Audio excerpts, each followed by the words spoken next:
From the combined resources of its regional newsrooms across the country, this is WIN's All Australian News. Hello and welcome to WIN's All Australian News. I'm Tanya Dendrinos. The Minister for Regional Services and Decentralisation says her priority is to get more doctors in regional areas to improve health services. Your role has recently expanded to Minister for Regional Services. What are your priorities in that role and how are you addressing the gap between country and city in terms of services? Yeah, absolutely. Great question. I think that role of regional services really highlights that the fact that we all know when you live outside of capital cities that we can't access the same provision of healthcare, of education, of connectivity. All out in the regions know we graduate enough doctors in this country, unfortunately.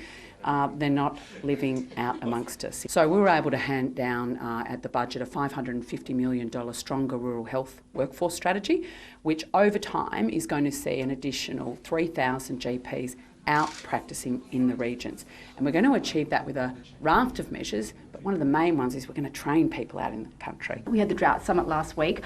What are you doing within your portfolio? We know what the government promised, but what are you doing? Absolutely, and it's a great question. The Drought Summit I thought was quite symbolic. I'm responsible for the local communities drought program, so I'm looking after those local councils that are severely impacted by drought and making sure they've each got access to $1 million of Commonwealth funding to fund those projects in their local community. And what I want to see them spend it on is I want them employing local people and I want them getting the materials for those programs from the local small businesses. Because yes, the drought affects farmers, but increasingly as it extends, it's having a severe impact on our small businesses and country towns. Politically, we've seen a lot of upheaval. We've seen leaders of major parties being ousted. What are you telling your constituents in terms of can people, particularly in rural communities, trust the Nationals? Oh, absolutely. Country Australians can spot a fake a mile off, and so we know that. And so we're very much into making sure we're authentic, that we're engaged in our communities and that we're reflecting what they want in Canberra. A doctor from Babinda in far north Queensland has been named Australian Rural Doctor of the Year. Having the privilege of going to the same doctor for every appointment is something many of us take for granted. In Babinda, that was a privilege they never had until Renee Kremen arrived. Hi Don, how are you today? Good, Doctor. How are you?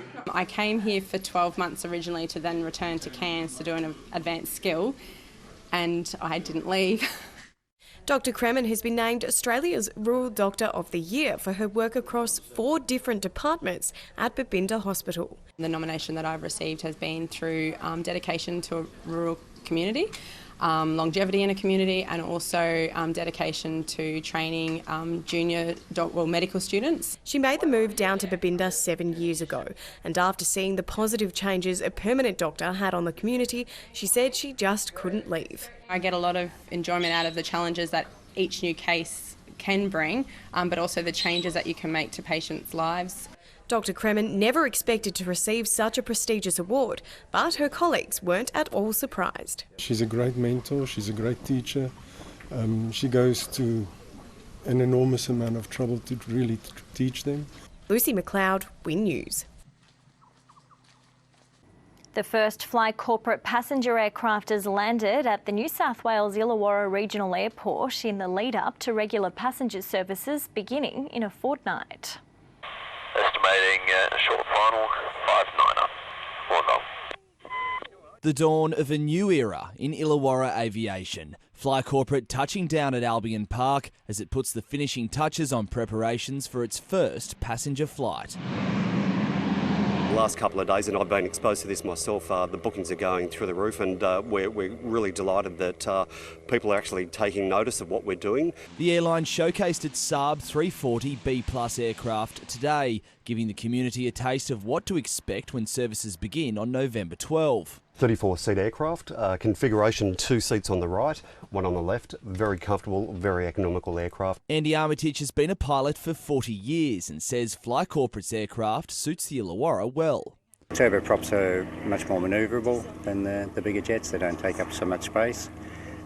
suitable for this escarpment area. It's almost a year to the day JetGo launched services in the Illawarra, and Shell Harbour Council's keen to put the disappointment of the airline's failure behind them.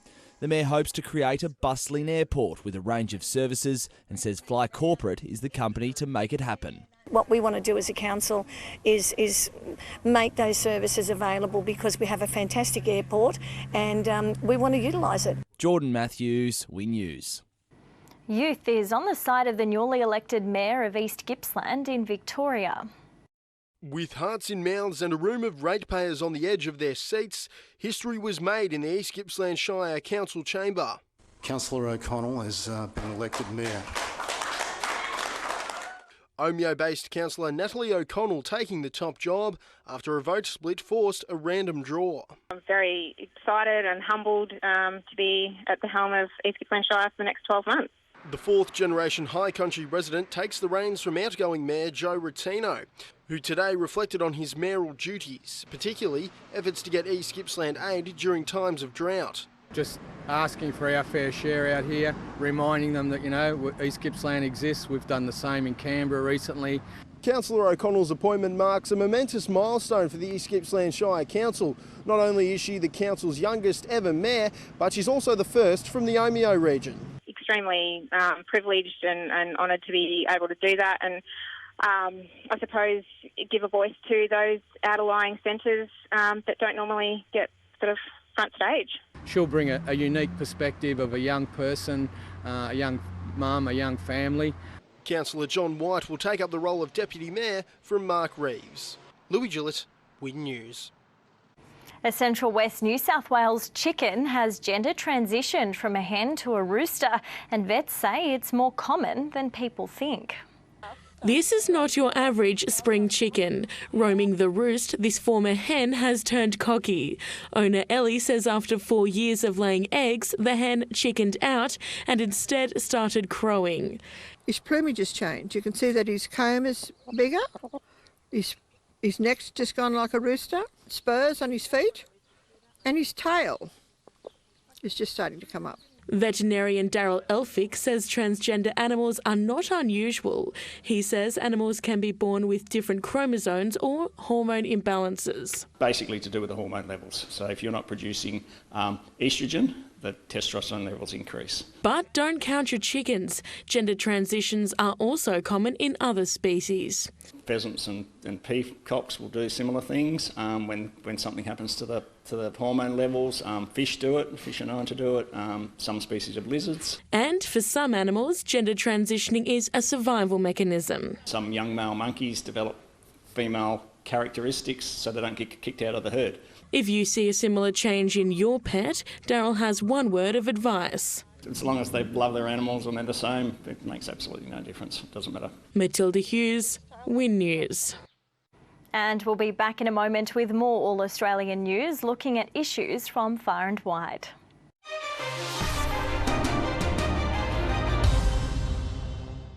Charles Sturt University researchers found canola meal may provide an option for the supplementary feeding of steers. Cattle are big fans of canola meal, and world-first student-led research has found that farmers should be too. Comparing canola meal versus a cottonseed and wheat diet, we were able to show that the young cattle grew better, but they also ate a bit less food per kilo of gain, which is really, it comes down to a profitability answer for farmers. As a byproduct of canola oil, canola meal could also be a cheaper alternative to grain. It becomes price competitive, especially in a year like this when we've seen grain prices increase and the availability of feeds decrease. Crucial in drought years where poor quality pasture means closing the feed gap with some sort of supplements is necessary. While canola meal has the added benefit of being able to be part of the cattle's diet without compromising their pasture-fed accreditation. The studies have been carried out by 2 university students, Jess Hardy conducting her trial with 160 cattle this year, following on from an honours study done by Emma Lynch. Excited by the results they've found so far. I really enjoyed coming back after every week of weighing and putting in my results and seeing that difference. Emma now planning on doing a more detailed 3-year trial. There's a lot of questions around, okay, we can feed it, we know we're going to get positive growth rates, but we're still unsure about the inclusion rates of this and how frequently we should feed them. Students hoping that with further research, canola meal can one day become a common supplement for pasture-fed cattle. Olivia Carver, Win News. To Toowoomba on the Queensland Darling Downs, where an inspirational teenager is collecting sports gear and education supplies for struggling students on the other side of the world. Adrian Irwin realised early on things we take for granted here in Australia, like a new pair of football boots, are an absolute luxury for kids in Zambia. That's what inspired him to start collecting what his mates would have simply thrown away. It got started about 5 years ago. So started out just with my local football team here at the school. At the end of the season, I would take the team's old football shoes back to Zambia and donate them to the local school where I lived in Zambia. He's been responsible for 20 deliveries, sending around 1,600 pairs of shoes and 500 books overseas. It's incredible when you see the reaction of the kids and you see how much they are appreciated and how much, what the boys here are doing for them is appreciated by them. So I've been over to Zambia once before and I saw the smiles on these kids' faces and it really means the world to them. They wear their footy boots everywhere. A lot of his peers here at the school have got behind him, and it's been fantastic. He gets boots at footy games. He stands up at assembly and spruiks the cause. What started with footy boots has grown to all kinds of shoes, books and now laptops. The school in Zambia, they wanted to build a library but they didn't have books. So I spoke to Toowoomba Grammar School here and they were able to provide some books for the library there. A simple gesture that's truly changing lives. Caitlin Crowley, Win News. A major election promise has been made for the Maryborough community in the Victorian goldfields. A new life for Maryborough District Health's ageing facility.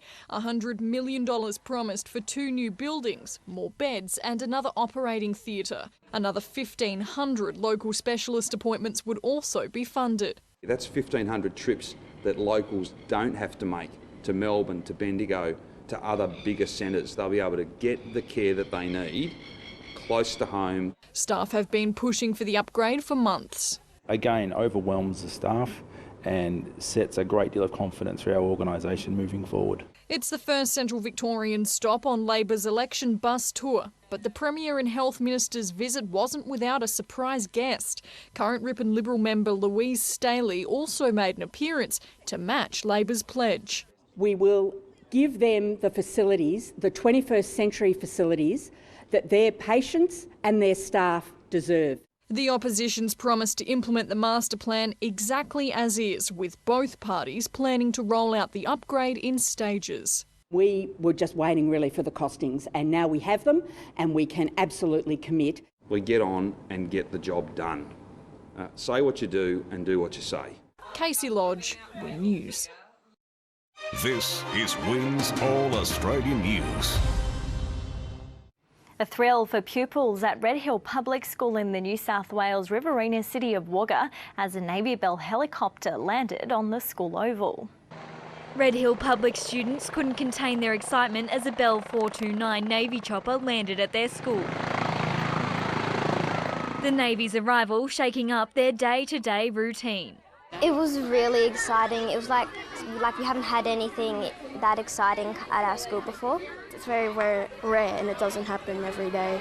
But the 723 helicopter squadron members are just as enthused to meet and inspire the students. When you see that in some of the kids' eyes and the questions they ask, it's really nice because you know that you've tried to make, or you've made a difference to them. Many of them having been inspired to pursue this career after similar visits.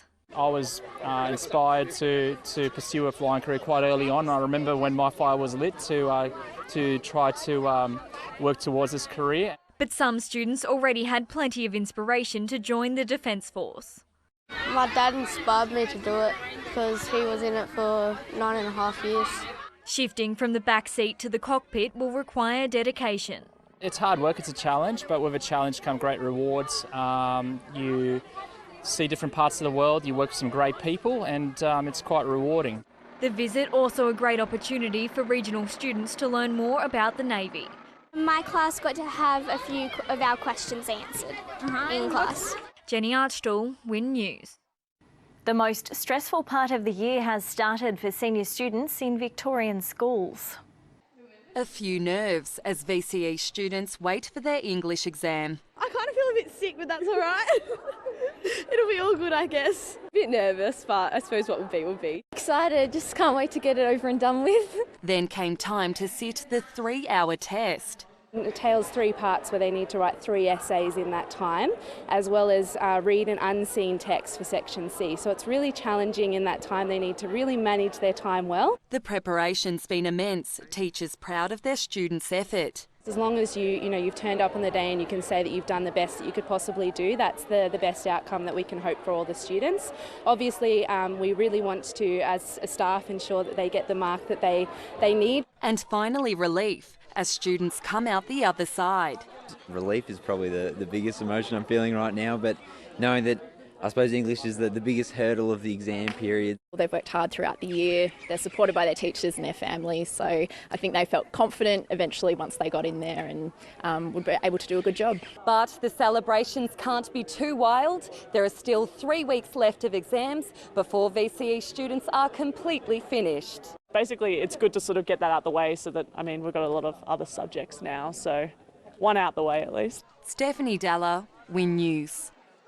Hundreds of top drops are being put to the test at the Victorian Wine Show in Nagambie in northeast Victoria. Victorian wines have a rich reputation. It's got such a broad range of climates in Victoria. You get this amazing spread of styles and characters. They're well known for their Shiraz. That's obviously as a New Zealander, we love coming over here to try Shiraz. But the Victorian Wine Show judging is not about your favourite drop. What we're looking at is whether it's technically correct, whether it's free of faults, and then we're looking at whether the wine has got that sort of X factor that makes it that next level of wine up. The state's wines are being swirled, sipped and scored for a bronze, silver or gold. We're looking for balance, we're looking for elegance, we're looking for freshness and varietal characters. And when they tick all those boxes, that's when those wines start to score bronze, silver and gold. And the Premier's trophy is for the one wine that tops them all. The wines of show from all the regional shows within Victoria, then they come here to the Victorian Wine Show and are judged off, so it's the best of the best. But it's not only the wines up for judging, with the travel scholarship on offer for the most passionate worker with a great idea. So they present an idea that can help the wine industry going forward, particularly in Victoria, and then we select that winner. They come back the following year after they've travelled and they present it at a luncheon. Renee Arndt, Win News. An iconic watering hole is reopening in the Bendigo suburb of Golden Square in central Victoria. After suddenly closing down 4 months ago, the Golden Square Hotel is being brought back to life by 2 families. Known each other for quite a number of years. I grew up pretty much with Simon. It's been a hard road to get the pub up and going and trying to create that community atmosphere again. Around 12 staff will be employed full-time. With years of experience in hospitality, the new owner has big plans for the pub's menu, including gluten-free and vegetarian options. It'll be premium food, modern Australian cuisine, a little bit of Asian, French and your classic pub fare. The drinks list is also getting a makeover. Plan to have about 20 local wines on, plus some premium wines as well. The beer garden will remain untouched, but the new management team will make minor changes to the interior, like different wallpaper and lights. The tab will also be redeveloped to provide a family-friendly space for casual bar meals. We're looking for a different vibe, I think. A chill place, somewhere you can relax, have a good bar meal. Just to make sure that it's still a pub atmosphere, but with better food and better wine and better service. It'll be open from the 13th of November. Shannon Schubert, Win News. We'll be back after the break with more All-Australian news and the issues affecting regional Australia.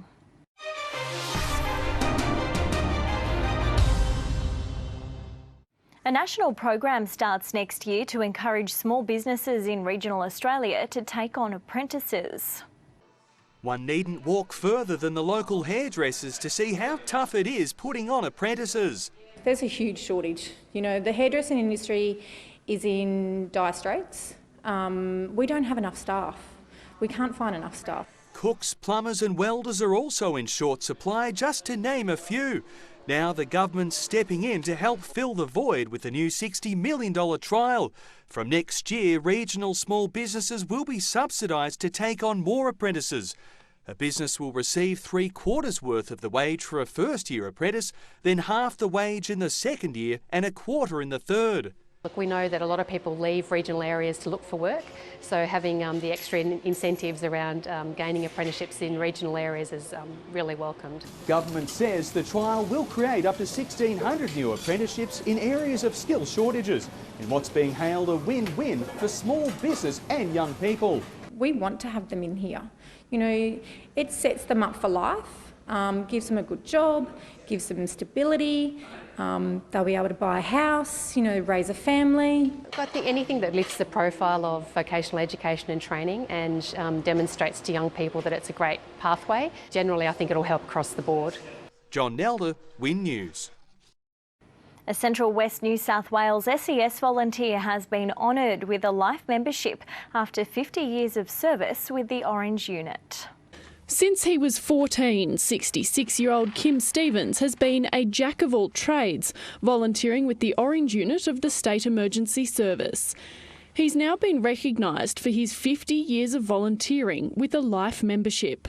Started off as a teenager and here I am, a lot of wrinkles and still participating and giving back to the community.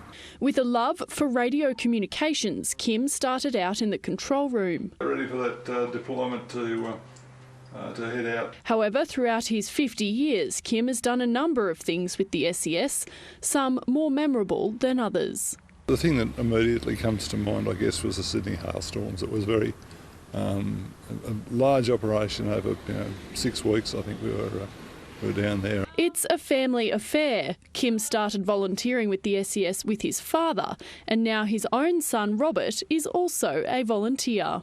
Oh, it's pretty good. Not often do you get to go and do things with your old man. You start to get a bit older, and families start doing their own thing in different directions. It's really good to be able to do this with Dad. Through rain, hail and shine, the Stevens family have gone through a lot together, from the wake-up calls in the middle of the night to rescue missions during flood. Rob is hopeful he can one day achieve what his father has done. Annabelle Amos, Win News.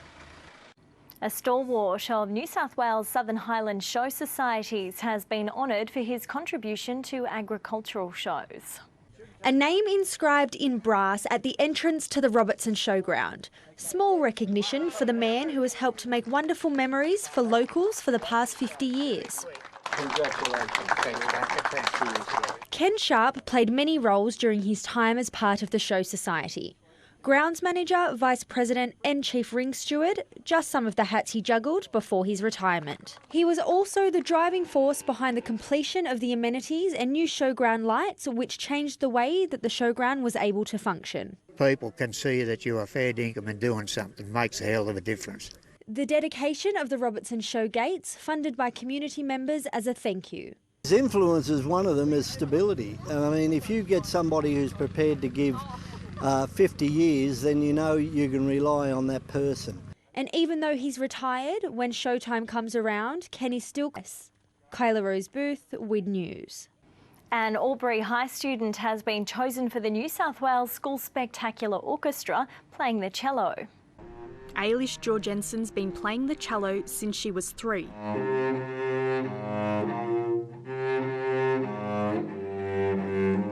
The Year 9 Albury High students come a long way, even performing at the Sydney Opera House. I started going to the Festival of Instrumental Music in Sydney, held at the Opera House each year, and I did my first solo of such there. And now she's preparing to perform at the New South Wales School Spectacular. To get in the orchestra, it's a huge achievement, and to be one of a whole bunch of cellos in the state is a fantastic achievement. And she's no stranger to the stage, having first been selected in Year 7. From where I was sitting, I could see everything. You could see the stage. You had fire machines right next to you, so you could feel the heat from them.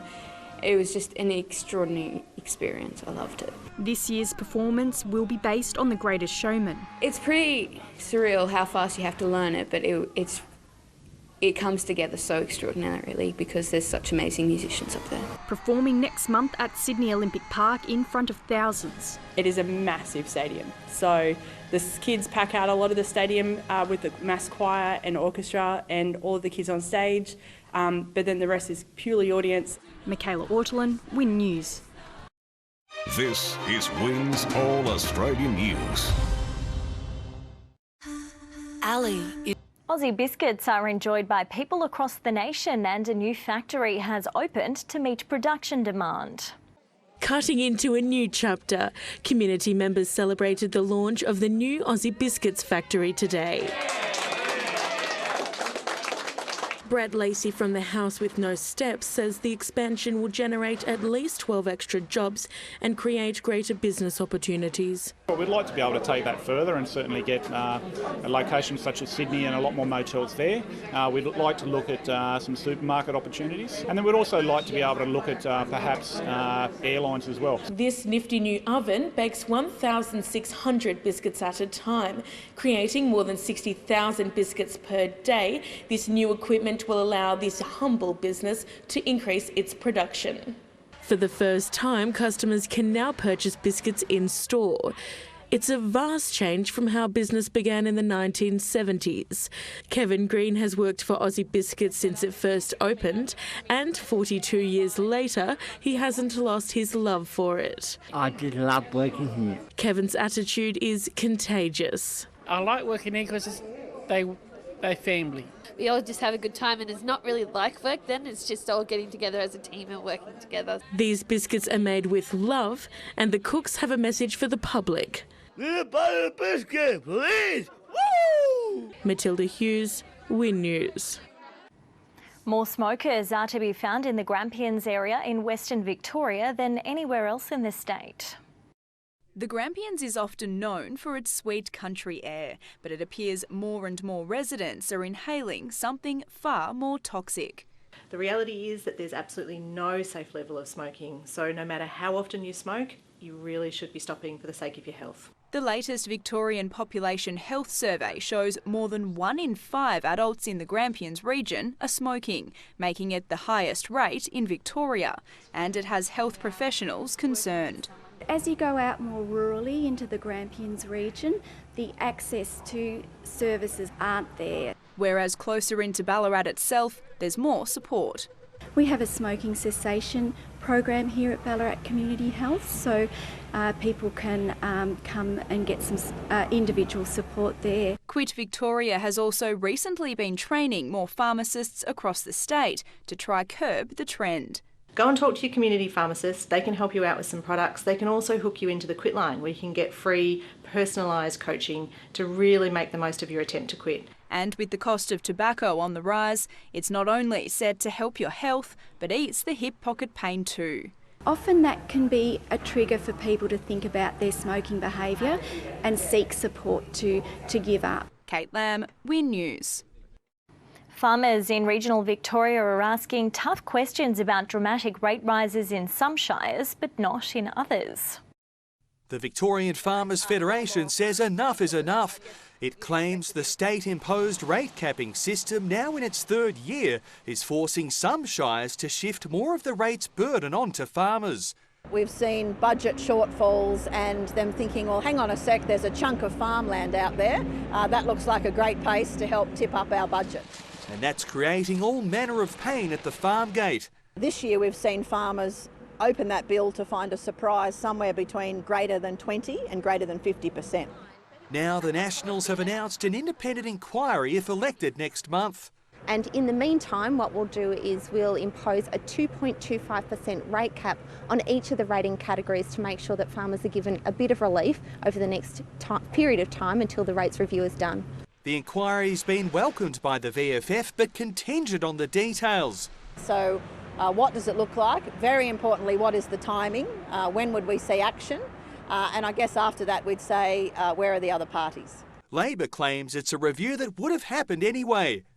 Well, it's a very strange thing to dress up as an announcement or an election promise because the legislation requires a review. So it's going to happen anyway. John Nelder, Win News. An Albury bakery has become a little shop of horrors as the New South Wales-Victoria border's Best Dressed celebrated Halloween. Witches, goblins, ghosts and zombies. Halloween's not for the faint-hearted. Enthusiasts have been working hard to bring the American holiday to the border. A lot of houses we went to, we had we're not in America, we don't celebrate, you know, and I just think it's a shame. It's for the kids. People go to theme parks and ride roller coasters or go bungee jumping just to get that rush of being scared. We do it so young children can get scared as well. Peter Waller's been collecting props for the last 5 years, spending around $8,000 to create Albury's very own haunted house. Started off with a few gravestones and now we've got a full haunted house and a graveyard and witches' cauldrons and everything. And the trend's growing across the border, with hundreds of kids expected to be out looking for treats tonight. But some might get more than they bargained for. Younger children, probably best if mum and dad hold their hands on the way through, but it's all harmless fun, just getting scared safely. There's nothing like a little kid coming, you know, a little bit scared, and then when you give them a lolly, you know, big smile on their face. And there'll be plenty of treats to go around. When we first started, we were pretty much the only place on the border that was really doing anything. So we got the lion's share of the trick-or-treaters, but now there's plenty of places to go. Michaela Ortolin, Win News. Kids from primary schools took part in aquatic games in Morwell in the Latrobe Valley in Victoria's east. The valley is home to some very enthusiastic water babies. I love the water. Feels like I'm a mermaid. My favourite stroke is freestyle, and I love about it is my speed. 220 kids from the 4 Mall primary schools converged on Latrobe Leisure Centre, ready to get wet. Well, today is the Aquatic Games, which is an event that encourages kids to swim. I go to St Vincent's. Yeah. And some other schools are Moore Central, Moore Park and Sacred Heart. Just come along to have a go at swimming. It's not all about perfect technique, it's just about jumping in the water and having a go.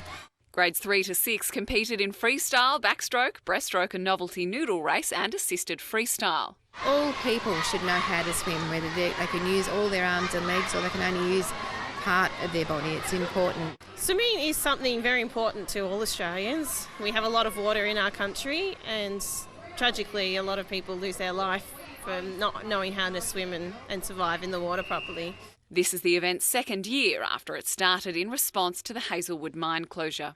Morwell Swimming Club are looking at giving back to the community in some way, shape or form, and by having 60 extra swimmers this year, it's obviously something that they're very keen on. Anna Curran, Win News. Back in a moment with more of Win's All Australian News and the issues facing regional Australia.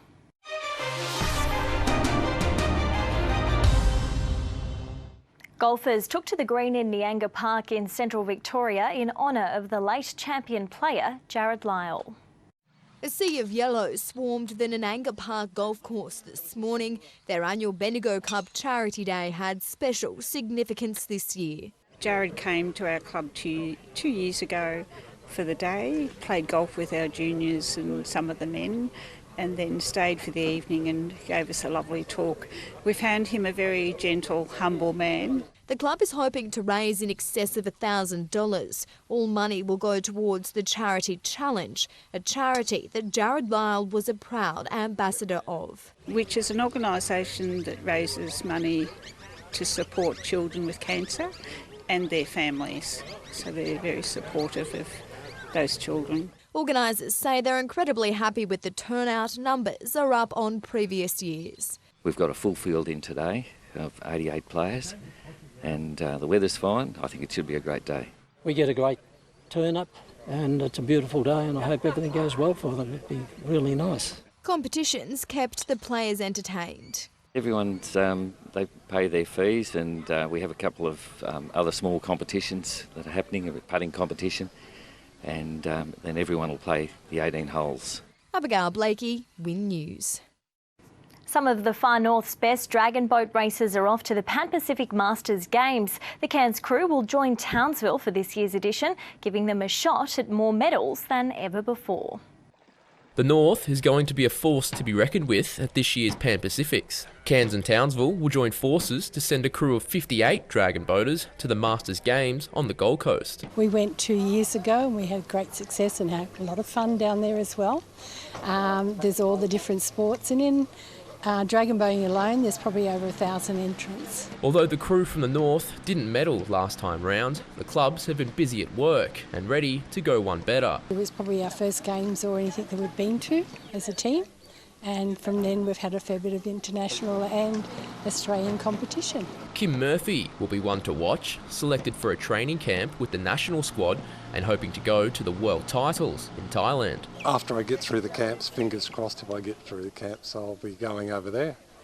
Just lots more gym work. The key for a successful dragon boat crew is teamwork. That's what it's all about. It's about staying in time with everybody, which is going to make the boat go faster. And while the current focus is on the Masters Games, the club is hoping to get more juniors on board in the future. We're really looking to develop our younger age groups, and they're growing all the time now because our club has grown quite considerably in the last year. The Pan Pacifics begin on Friday. Dane Livingston, WIN News. New South Wales Illawarra powerlifter Kelly Fagan has claimed the world title for her weight division. Master and apprentice basking in the glory of milestone wins. Pretty good. On top of the world. Kelly Fagan bench pressing, squatting and deadlifting her way to a maiden world title.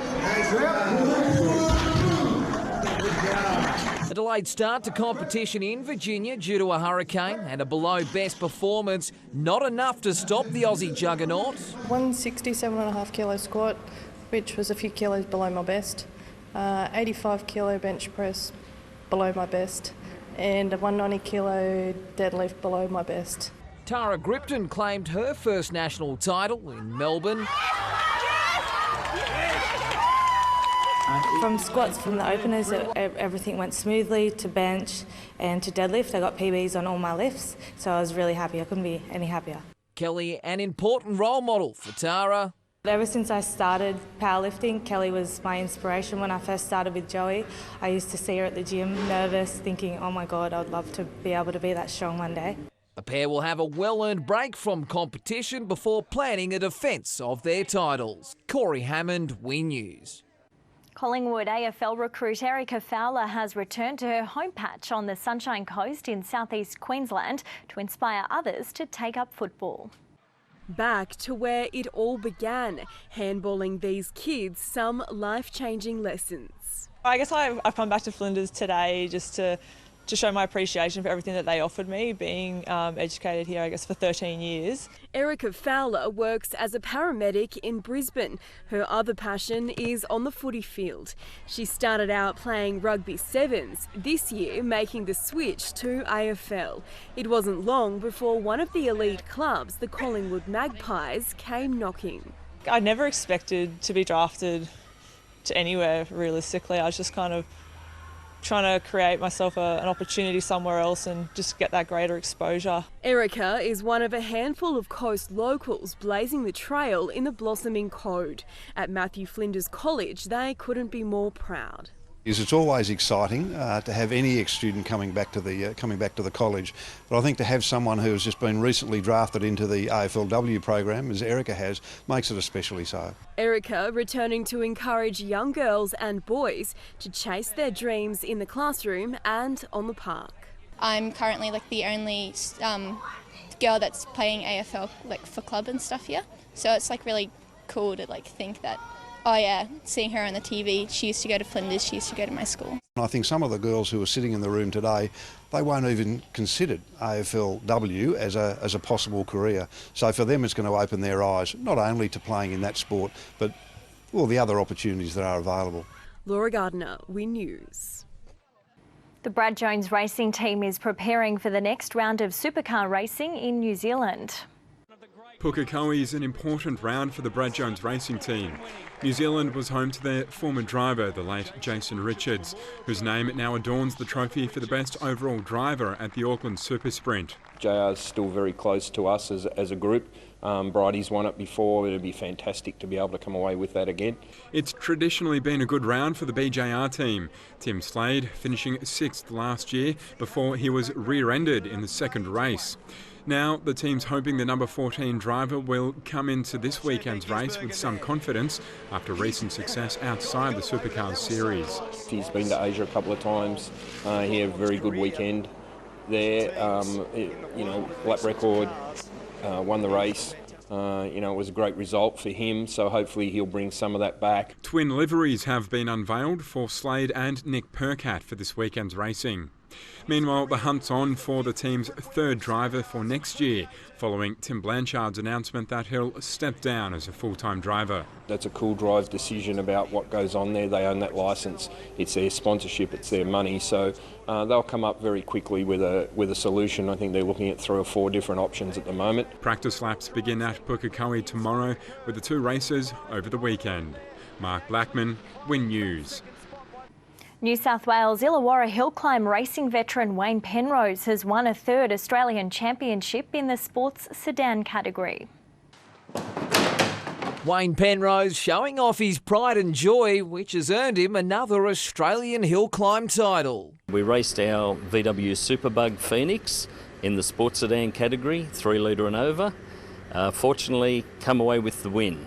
Not only did Penrose claim victory with Phoenix, they smashed the track record at Gippsland's Bryant Park, setting a new mark of 53.58 seconds. And we took nearly 3 seconds off the track record. The record certainly got tongues wagging.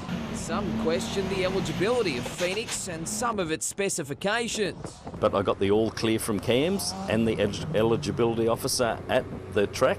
The win just reward for Penrose and his hard-working team, which spent 5.5 years rebuilding the car. This particular car is based on a Formula 2 open-wheeler race car chassis and then a Beetle body dropped over the top of that chassis. Phoenix will receive some well-deserved TLC and fine-tuning in the workshop before it's back to the track. Next year, we've got the New South Wales Hill Climb Championship based over 8 rounds all around the state. I'm looking forward to competing in all those rounds. And then the Australian title next year, to defend my title, will be at Bathurst Mount Panorama. Corey Hammond, Win News. The new Latrobe Sports Pavilion has been officially opened in Churchill in Victoria's east. For the Latrobe Valley Hockey Association, today marks the end of a 10-year journey. The club now has fresh new grounds and a state-of-the-art pavilion, but it wasn't always the case. We didn't have any. We had a bus shelter. That was it. And before that, we were playing on glorified cow paddocks. The association fought tirelessly to have the facilities improved, campaigning to all levels of government. And today their hard work came to fruition. It's really, really wonderful. The $1.7 million structure comprises a 2-storey pavilion adjoining the synthetic sports field, complete with much needed change rooms. A classroom and tutorial space will be used for additional training by Federation University sports science students. Being able to use these facilities, not just for games, matches and practice, but also in a teaching environment, means that the spaces will be used to their best capacity. The government says the facilities will go a long way to promote hockey in the region, with the hopes of attracting new events and tournaments. I've no doubt when you have quality facilities, it means you can host major events. Major events bring more people to town, provides money through the accommodation, through restaurants, really adds to the economic value for the communities. Danielle Pope, Win News. As a heatwave hits, tips for keeping your cool have been outlined for communities in central Victoria.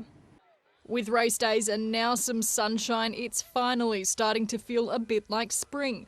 But with the heat comes warnings from health professionals to keep your cool. Warmer weather's a time for people to have a bit of a think about their health, and an important part is just the simple things. Even if residents are used to the high temperatures regional Vic can reach, we're being reminded to be on the lookout for symptoms of heat-related illnesses. Heat exhaustion can build up slowly, especially for older people and children. Keeping the fluids up and drinking plenty of water along the way, but also, if in doubt, it doesn't hurt to seek medical attention. Contact your GP or contact a pharmacist. With race days happening across the state and more people spending time outside, health professionals are also reminding punters to be applying sunscreen and staying shaded. You can't see UV, you can't feel UV, so the UV is around even on the cool, cloudy days. Make sure we're covering up as best we can in the sun, not just for the heat on the day, but also skin cancers and other issues that can come from prolonged exposure. People are advised to check up on more vulnerable neighbours and not to spend too much time outdoors. If people can reorganise their day and do things when it's cooler in the morning or cooler in the evening, that's a great way to go about it. Casey Lodge, Win News. That's all for now. Thank you for watching WIN's All Australian News. I'm Tanya Dendrinos. We'll see you next time. This has been a WIN News presentation from the WIN Network, Australia's largest regional television network.